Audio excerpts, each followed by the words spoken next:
She was home alone with her kids. Her husband said he was out for the night, but someone was watching, waiting.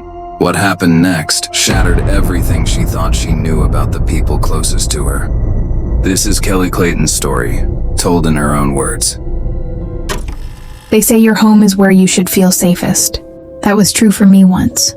Before the night, everything changed. I met Tom when he was playing minor league hockey. He was charming, confident, magnetic. I fell fast. We got married, moved to Canton, New York, and had 2 beautiful children, a daughter and a son. I worked for a children's charity. He dabbled in business ventures, still chasing the rush of competition even after the rink. But over time, the man I loved started to change. The warmth turned cold. The charm became manipulative. I felt it. Behind the smiles, behind the dinner parties. To the outside world, we looked perfect. But on the inside, it was late, September 28th, 2015. The night started off like any other. Tom left for his usual Monday night poker game. The kids were tucked in. I walked through the house, straightening up toys, folding laundry, switching off lights. Normal things, safe things. I had no idea someone was watching me, waiting. I woke up to the sound of footsteps. Heavy, intentional. At first I thought maybe Tom had come home early, but something felt wrong. The air shifted. My stomach dropped. And then, before I could even react, I was attacked. He came at me. I fought. I screamed. My daughter Charlie, God bless her, came out of her room, standing in the hallway. She saw me. She saw him. I begged her to run. Run, Charlie, run! I screamed. She did, but I didn't get that chance. That night ended in blood and chaos. My body was left lifeless on the floor. My children were left alone in a nightmare. At first, everyone thought it was a home invasion, a break-in gone wrong, but something didn't add up. And piece by piece, the truth began to surface. Someone wanted me dead. Someone planned this, paid for it, and the person behind it, let's just say, they didn't need to break in.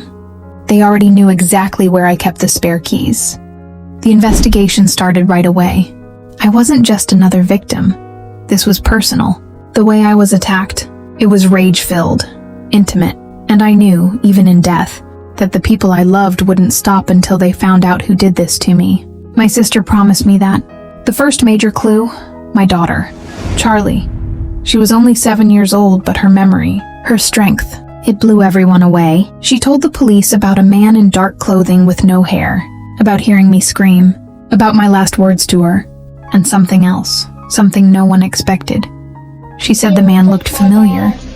Not his face, but his eyes. Meanwhile, the man I trusted most, the one who should have been falling apart, was calm, too calm. He had an alibi, of course. Poker night with friends. But then the cops found out he had borrowed someone else's phone that night. Made a call, a very specific call. That's when they found the man who did it. He confessed. He told them everything. But here's the thing. He didn't just break into my house on a whim. He was invited. The man, Michael Beard, beat me to death in my own home, in front of the children I gave life to. He was a hired hand, promised $10,000 to kill me. And the person who hired him? It wasn't a stranger. It wasn't some burglar or random intruder. It was my husband, the father of my children. Tom Clayton paid a man to murder me. He thought he was smart. He left his phone behind at the poker game and used someone else's to make the call.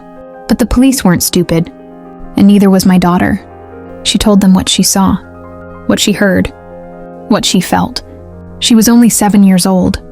The detectives started to unravel the truth. The life insurance policy Tom had recently doubled to $1 million. His affairs, including one with a teenager, his growing desperation to get rid of me. He didn't just want me gone. He planned it. Also, he wouldn't have to go through a divorce, so he wouldn't lose money, or face what he called a mess. But the real mess? That's what he left behind for our kids that morning. He didn't care that they were home, that they might hear it, see it. When it all came out, when the trial ended, Tom was found guilty of first-degree murder. So was Michael Beard. Life without parole. Another man, Mark Blandford, who acted as a lookout, received a lighter sentence for testifying. All 3 were convicted, but none of that brings me back. What hurts the most isn't just that Tom killed me. It's that he did it knowing our children would be in the house. He let them wake up to a nightmare they'll never forget. My daughter stood up in court and called him a coward. She didn't flinch. She faced the man who tore our world apart and spoke, with a strength far beyond her years. And she was right, he was a coward. That moment, it meant everything, because I wasn't there to speak for myself. But she was. I am Kelley Clayton, a mother, a sister, a daughter.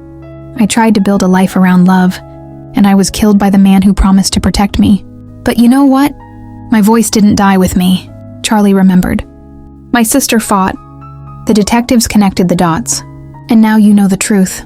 Not just about how I died, but about who killed me and why. Now, you know.